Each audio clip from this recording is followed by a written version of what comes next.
The volcanic winds of northern Iwo Jima carried a strange echo on February 20, 1945. Japanese observation posts watched a column of American armor pushing across the ash fields, Sherman tanks, identical in shape to those they had fought for years. Nothing looked unusual. No modifications. No warning. But something was wrong. Black smoke flowed from the turrets, not from battle damage, but from within. The lead tank halted, turned its turret toward a reinforced bunker, and instead of a 75mm gun barrel, a peculiar, thickened tube protruded like a tool pulled from an engineer's workshop. There was a hiss, long, deep, mechanical. Then the world ignited. A river of burning fuel arced across the ash, splashing over a concrete firing aperture. Flame filled the fortification like a surge of molten metal.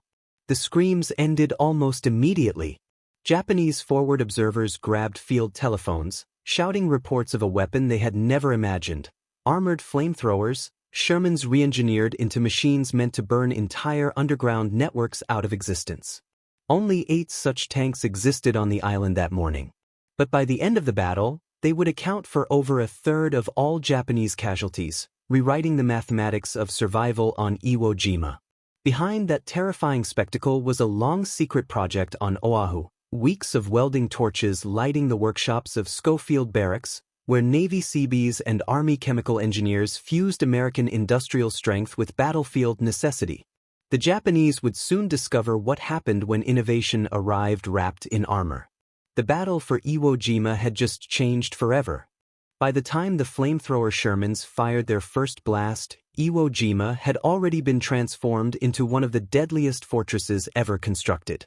For nearly a year, General Tadamaki Kurabayashi had forced his engineers to carve the island open from the inside, turning 8 square miles of volcanic rock into a vast, interlinked underworld. American bombardment had shaken the surface for 74 straight days. Battleships hurled shells heavier than trucks.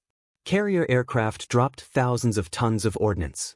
Yet when Marines hit the Black Sands on February 19, almost nothing moved. No gunfire. No opposition. The island seemed dead. It was an illusion. The garrison's 21,000 defenders were sealed beneath the earth, silent, waiting. Their tunnels ran deeper than any American intelligence estimate imagined. Some chambers were large enough to hide entire battalions. Every aperture, every cave mouth, every pillbox was placed with mathematical precision, creating overlapping kill zones designed to cut infantry to pieces long before they reached their targets. Kurabayashi had rewritten Japanese defensive doctrine. No more reckless banzai charges.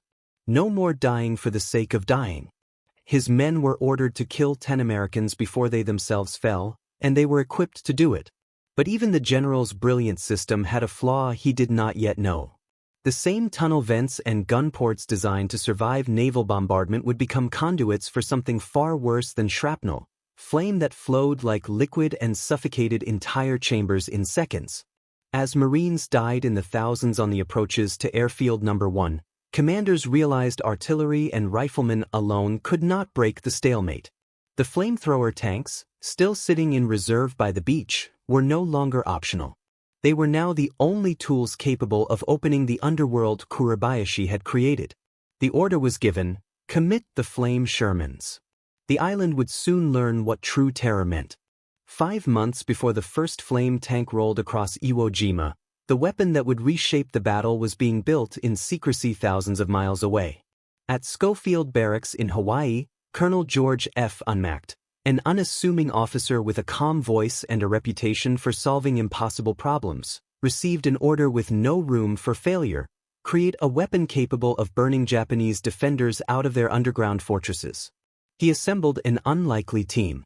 Not generals, not scientists, but welders, mechanics, electricians, Marine tank crews, and 25 Navy Seabees whose battlefield engineering skills had already become legendary. These were men who could take a pile of scrap and turn it into something lethal. They worked in heat that warped metal and soaked uniforms with sweat, sleeping in shifts on the shop floor. Their task was simple in words, brutal in execution: turn a standard M4A3 Sherman into a machine that could project fire farther, hotter, and more accurately than any flamethrower system used in the war. The result was unlike anything the Pacific had seen.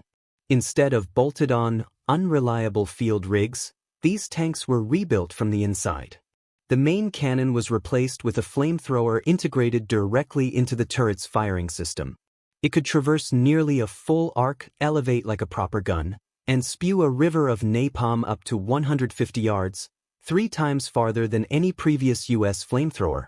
The thickened fuel mixture, developed by the 43rd Chemical Laboratory Company, burned at temperatures that turned steel red and concrete brittle. Inside each modified Sherman were hundreds of hand-welded joints and over 1,000 electrical connections, each one installed under the glow of acetylene torches by Seabees who worked until their hands cramped. Their creation was codenamed CBH-1, Construction Battalion, Hawaii, Model 1. To the Japanese, it would soon be known only by its effect: fire that came from nowhere, unstoppable, creeping into tunnels and chambers that had been dug to withstand everything except heat. And when these 8 tanks finally reached Iwo Jima, they looked completely ordinary, deliberately painted to blend in with regular Shermans. No distinctive markings. No special silhouettes. The deception worked. Japanese spotters had no idea what approached them on February 20th. In minutes, they would learn. On February 20th, the second day of the invasion, Marine commanders faced a deadly truth. The Japanese defenses were not collapsing, they were tightening. Every advance toward Airfield No. 1 was met with interlocking machine gun fire, mortar bursts, and unseen artillery hidden deep within Kuribayashi's tunnels. Entire companies were being cut down trying to cross fields barely 200 yards wide. It was time. At 1,420 hours, the first flamethrower Sherman, tank number 431, lurched forward through the volcanic ash. To Japanese spotters, it appeared to be just another Sherman attempting a suicidal approach. They did not yet know what stalked toward them. Inside the tank, 5 Marines worked in near silence. Fuel pressure, optimal. Turret traverse, smooth. Through the gunner's periscope, the first pillbox came into view, a squat concrete shape bristling with machine gun apertures. Flamethrower, ready. At 125 yards, the gunner squeezed the trigger. The tank exhaled hell. A roaring stream of napalm arced across the battlefield, searing the air as it slammed directly into the pillbox's firing slit. The flame behaved like liquid, flowing inside, crawling along the chambers, consuming oxygen before the fire even reached its victims. Japanese soldiers died in seconds, many without understanding what had struck them. The second pillbox tried to fight back. A 47mm anti-tank shell ricocheted off the Sherman's armor with a scream of metal, but the tank kept advancing. Another blast of flame breached the fortification. Smoke poured from every crack. Then came the third position, the one designed to be impossible. Tucked behind jagged rock, defended by infantry hidden in spider holes, it was a death trap for attackers. Japanese soldiers leapt from the ground, rushing the Sherman with satchel charges and magnetic mines. For a moment, the tank was surrounded. The Marines inside reacted with precision. The turret spun 180 degrees, something Japanese defenders had never imagined possible from a flamethrower tank, and a wall of fire swept across the attackers. It lasted seconds. When the flames stopped, nothing moved. In 2 hours, Marines gained more ground than they had in the previous 2 days. Word raced through American lines. The flame tanks work. Bring more forward. Among the Japanese, a different message spread just as fast, one born in panic. New American weapon. Fire from far away. Cannot escape. The psychological balance of the battle had shifted. As news of the flamethrower Shermans spread across the island, Marine commanders rewrote their assault plans in real time. No advance would begin without flame tanks at the front. Infantry learned to follow 50 yards behind, close enough to exploit the chaos, far enough to avoid the backblast that could scorch a man's uniform from 30 paces. On February 23rd, the day the flag rose over Mount Suribachi, the flamethrower tanks faced their greatest test. Hill 382, the largest, most heavily fortified node in Kuribayashi's northern defenses. The Marines called it the meat grinder. Every approach had been pre-registered for artillery. Every ravine hid a machine gun nest. Every tunnel led to another strongpoint. Traditional tactics had failed for days. Casualties were catastrophic. Now, the flame tanks rolled forward. As they crested the first rise, hidden 75mm mountain guns opened fire. Tank number 433 lost a track instantly, but its crew refused to abandon their post. Stationary, they created a curtain of flames so dense it masked the advance of the remaining tanks. Tank number 434 reached the bunker line first. A steel blast door snapped shut across the firing aperture, an adaptation the Japanese hoped would defeat the new weapon. But the gunner noticed the metal glowing red under sustained flame. He held the trigger for an agonizing 45 seconds, far longer than doctrine recommended. The plate buckled. Liquid fire spilled through the gaps, igniting everything inside. Concrete cracked from thermal shock. Ammunition detonated in chain reactions. Marines stormed the entrances, sealing them with explosives before survivors could regroup. Elsewhere, tank number 436 executed a shot that became legend. Supporting the 9th Marines at a near-vertical cliff face in Cushman's pocket, the crew realized their flamethrower couldn't reach the unseen cave mouths unless the tank's body itself was tilted upward. They drove onto a heap of rubble, angling the vehicle. The flame arced over the cliff's edge like a molten waterfall, crashing down onto defenders who believed height made them invulnerable. Some Japanese soldiers leapt from the cliffs rather than burn. The flame tanks had shattered the psychological foundation of the Japanese defense. Bunkers no longer felt safe. Tunnels no longer offered sanctuary. Soldiers who had been taught to die in place began fleeing positions at the first sight, or smell, of thick black smoke. The battle, once a static war of attrition, had become mobile again, because American fire could now reach anywhere the enemy hid. But the cost was mounting. Inside the tanks, crews endured a nightmare of heat, fumes, and the sound of men burning alive. The smell seeped through ventilation systems. The memories would follow them for the rest of their lives. Yet they continued forward, because without them, thousands more Marines would die. By mid-March, the battle had devolved into a nightmare of smoke-filled ravines, sulfur pits, and jagged volcanic corridors.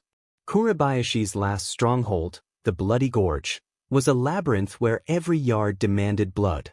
More than 3,000 Japanese defenders waited in a maze of tunnels built for a final stand. Marines could not advance. Artillery could not reach. Airstrikes were useless. So the order was given one last time. Bring up the flame tanks. 6 surviving flamethrower Shermans, scarred by weeks of battle, rumbled into formation. 2 more freshly arrived tanks, less capable but still deadly, joined them. Together, they formed the largest concentration of flamethrower armor used in the entire Pacific War. At 1,000 hours on March 21st, they advanced in a crescent formation, fire overlapping fire. Each cave mouth became a furnace. Each bunker became a sealed kiln. Suicide squads charged and evaporated in walls of flame. Machine gun nests fell silent as oxygen vanished inside their chambers. In some sectors, Japanese soldiers fled rather than face immolation, the first large-scale abandonment of fortified positions recorded by U.S. forces in the Pacific. Tank number 431, its armor patched and scorched from earlier battles, led the way. Tank number 433, dragging its damaged track, fired until its systems clogged. Tank number 437 swept entire ridgelines clean with bursts that turned stone red and earth molten. By sunset, the gorge was broken. More than 800 Japanese defenders had been killed. Marines suffered fewer than 100 dead, numbers unthinkable before the flame tanks arrived. On March 26, Iwo Jima was declared secure. But the victory carried a heavy shadow. Crews would later admit that the sounds and smells inside those ravines stayed with them for decades. Maintenance teams had to cut human remains from tank tracks with blowtorches. Many crewmen never spoke of their service again. Yet the truth was undeniable. Without 8 improvised flamethrower Shermans, the battle might have dragged on for months and cost thousands more American lives. In the years after the war, Japan recovered the island and renamed it Iwo II. Most tunnels collapsed. Vegetation reclaimed the scars. Tourists walking the black sands today see little evidence of the inferno that once raged there. But inside the National Museum of the Marine Corps, one survivor remains, Sherman Flame Tank No. 434, its armor still bearing the burn marks and dents from that volcanic battlefield. A silent reminder that on Iwo Jima, victory did not come from numbers alone.